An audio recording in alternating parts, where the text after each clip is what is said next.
सो सो मैंने कभी देखा है कि बहुत सारे there are so many people who love to like they love to record while they are driving, or at least they are in the car, or the car is in the background.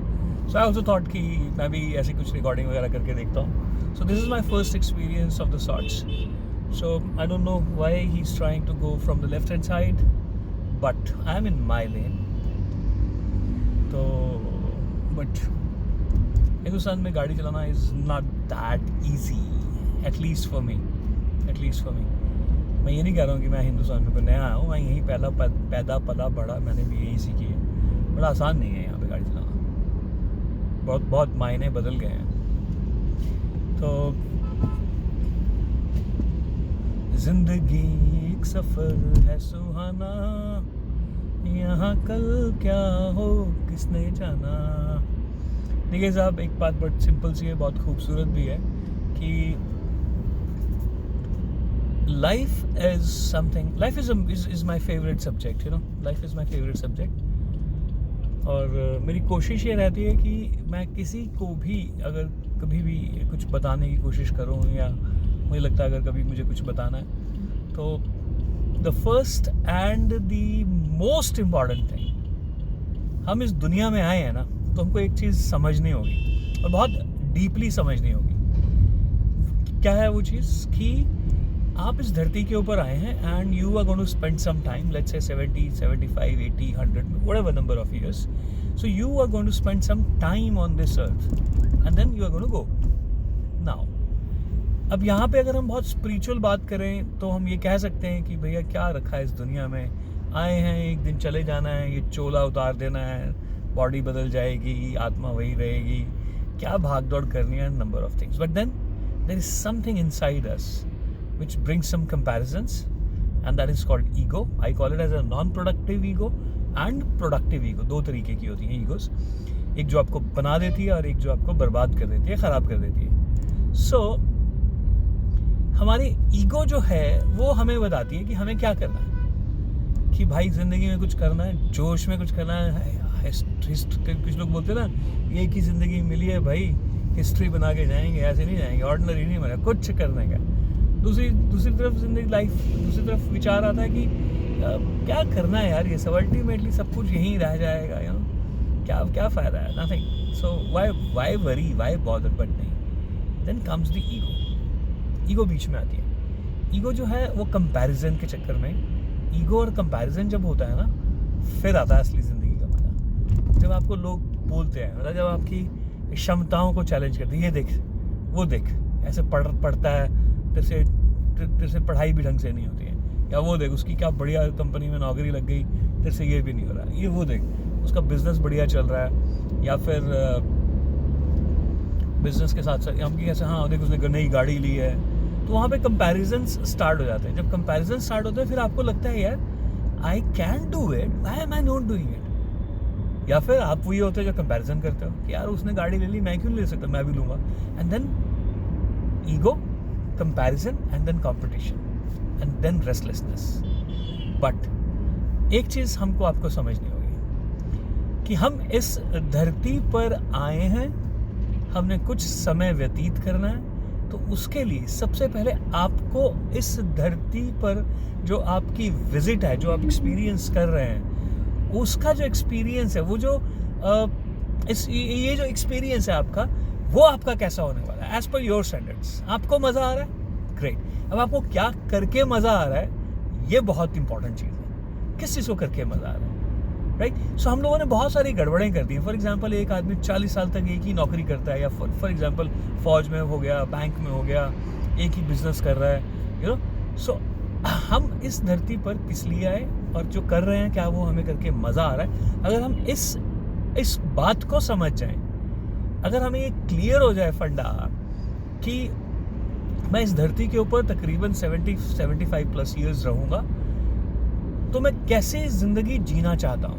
And if we establish this thing right in the beginning as soon as possible, because हमें 15-20 साल तक तो हमें अपनी ज़िंदगी के बारे में समझ ही नहीं आता है कि हम कर क्या रहे हैं, हो क्या रहा है, हमें करना क्या है. कन्फ्यूजन आते हैं, clarity is not there. So first thing first is the clarity, the what kind of life you are going to live.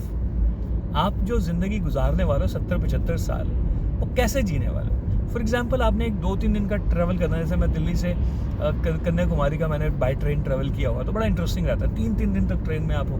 सो आप अगर पहले से आपको फंडा क्लियर हो ना, होता भी है, जो कि सबको क्लियर होता है कि यार आप जा रहे हैं, फैमिली के साथ जा रहे हैं, आप अपनी प्लेइंग कार्ड्स, ताश लेके जाते हैं, लूडो लेके जाते हैं.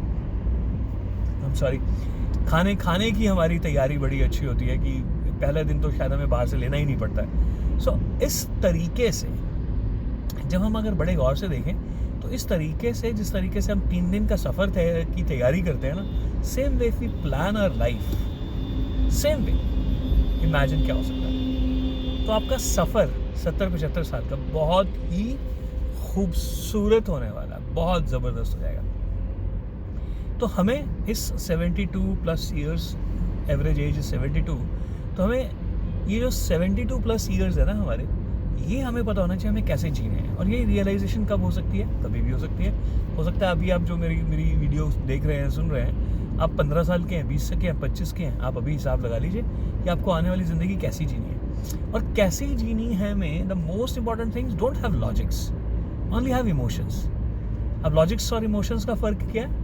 कि आप लॉजिक लगाएंगे, यार मैं जैसे जीना चाहता हूँ उसके लिए मेरे पास पैसे ही कहाँ हैं, मेरे पास आसपास के लोग नहीं हैं, सपोर्ट कौन करेगा, नंबर ऑफ लॉजिक्स और रीजंस कि why you can not live this kind of life. Now emotions क्या है? इमोशंस में लिमिट्स नहीं है. हम इमोशंस कहते हैं भाई साहब बढ़िया से गाड़ी आनी चाहिए, जहाज़ होना चाहिए, दुनिया भर में घूमूं, बेब्स होनी चाहिए, फ्रेंड्स होने चाहिए, बॉयफ्रेंड होना चाहिए, हस्बैंड होना चाहिए, वाइफ होनी चाहिए, बढ़िया बच्चे. There is no limit to that. Now decide, आप पहले क्लियर कीजिए कि आपको कैसी ज़िंदगी जीनी है on the basis of emotions. Why I said emotions? Because once you have decided on the basis of emotions, trust me, all the logics you have, they will support you to convert the kind of life you want to live, which is kind of a dream right now, into reality. अपने logics को उसको करने में लगाएं, उसको build करने में लगाएं, और फिर देखिए कैसे जादू होता है. तो first thing first is that we must establish what the kind of purpose do we have in our life.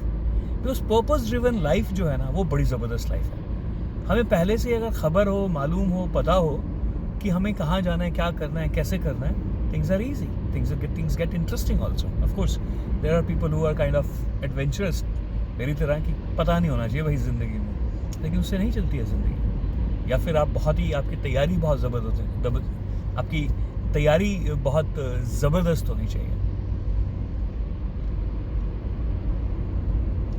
एक कोट हम जनरली बात करते हैं कि पैसा पेड़ों पर नहीं उगता. Money doesn't grow on trees.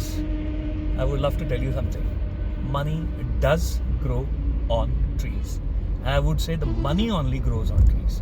Because अगर आप बड़े गौर से देखेंगे ना, आपने एक आम का पेड़ लगाया, अपने घर बगीचे में आप एक आम का पेड़ लगाइए, and you will be surprise, there is enough of mangoes in the coming years कि आप उनको बेच पाएंगे. आप सारे खा ही नहीं सकते, और या फिर गिफ्ट करेंगे. So you can convert. The important thing, so I've just proven कि money does grow on trees, because ultimately humans को कुछ भी चाहिए that comes from trees only. आप किसी भी चीज़ की बात कीजिए, किसी भी चीज़ की बात कीजिए. So that's what my point is. So money does grow on trees. So you really want to know कि ये जो quotation है, या ये जो हमारा विश्वास है कि money doesn't grow on trees, I would love to tell you money does grow on trees, but the important thing is, do you have that seed? Do you know how to nurture that seed? Do you know how to take care of that seed? Do you know once the plant is there, how to convert that small sapling into plant, and plant into the tree itself in the coming times? If you want to know, attend my program called Wealth Wisdom, and you will see what I'm talking about.